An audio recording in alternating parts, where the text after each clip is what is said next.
சிம்ம ராசிக்கான ஜூலை மாத ராசி பலன்கள். சிம்ம ராசிக்காரர்களுக்கு இந்த மாதம் குரு பகவான் உங்கள் ஜாதகத்தின் 10ஆம் வீட்டில் இருப்பதால் உங்கள் ஜாதகத்தின் 10வது வீட்டில் இருக்கும் உங்களுக்கு மதிப்புமிக்க அனுபவத்தை தரும். உண்மை நிலையை புரிந்து கொண்டு அதற்கேற்ப நடந்து கொள்வீர்கள். நீங்கள் முக்கியமான முடிவுகளை எடுப்பீர்கள் மற்றும் முக்கியமான வேலைகளை செய்வீர்கள். இதனால் பணியிடத்தில் உங்கள் நிலை வலுவடையும். உங்களை கவனித்துக் கொள்வதன் மூலம், சூழ்நிலைக்கேற்ப கவனமாக செயல்படுவதன் மூலம் நீங்கள் ஒரு நல்ல குணத்தை உருவாக்கி அதில் வெற்றி பெறுவீர்கள். உங்கள் பணியிடத்தில் உங்கள் ஆதிக்கம் நிலைநாட்டப்படும். நீங்கள் ஒரு தொழிலை நடத்தினால் 7ஆம் வீட்டிற்கு அதிபதி சனி 7வது வீட்டில் வக்ர நிலையில் இருக்கிறார். இது உங்கள் வேலையில் தீவிர ஆர்வத்தை ஏற்படுத்தும். நீங்கள் உங்கள் வேலையை பற்றி மிகவும் தீவிரமாக இருப்பீர்கள் மற்றும் பெரிய முடிவுகளை எடுப்பீர்கள். மாதத்தின் தொடக்கத்தில் சூரியனும் சுக்கிரனும் உங்கள் 5வது வீட்டில் முழுமையாக காட்சி அளிக்கிறார்கள். இதன் காரணமாக நீங்கள் மிகவும் ஒழுங்கமைக்கப்பட்டு உங்கள் கல்வியை மிக சரியாக நிர்வகிப்பீர்கள். படிப்பில் அதிகம் கவனம் செலுத்துவீர்கள். 4ஆம் இடமான செவ்வாய் கிரகத்தின் அதிபதி மாத தொடக்கத்தில் 9ஆம் வீட்டில் பெயர்ச்சிப்பதால் குடும்ப சொத்துக்கள் உயரும். நீங்கள் ஒரு சொத்தை வாங்குவதில் வெற்றி பெறலாம் மற்றும் இந்த சொத்து மிகவும் பயனுள்ளதாக இருக்கும் மற்றும் உங்கள் ஒட்டுமொத்த நிலைமையை மேம்படுத்தும். நீங்கள் யாரையாவது காதலித்தால் இந்த மாதத்தின் ஆரம்பம் உங்களுக்கு அன்பின் மிக ஆழமான தருணங்களை பரிசாக அளிக்கும். சுக்கிர கிரகத்தின் அம்சம் உங்கள் 5வது வீட்டை அன்பால் நினைக்கும். உங்களுக்கும் உங்கள் காதலிக்கும் இடையே அதிக அன்பு நிறைந்ததாக இருக்கும். சுற்றிலும் விசித்திரமான மகிழ்ச்சியை பெறுவீர்கள். புதன் 12ஆம் வீட்டில் அமர்வதால் உங்கள் செலவுகளை அதிகரிப்பதில் பெரும் பங்கு வகிக்கும் மற்றும் ஒரு பகுதியை உங்கள் வணிகத்திற்கும் செலவிடுவீர்கள்.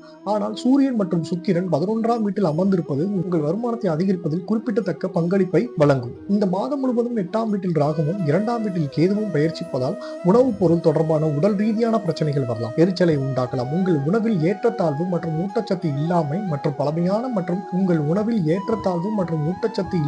மற்றும் பழமையான அல்லது கனமான உணவை உண்பது உங்களுக்கு உடல்நல பிரச்சனைகளை ஏற்படுத்தலாம் மற்றும் உங்கள் ஆரோக்கியத்தை பாதிக்கும்.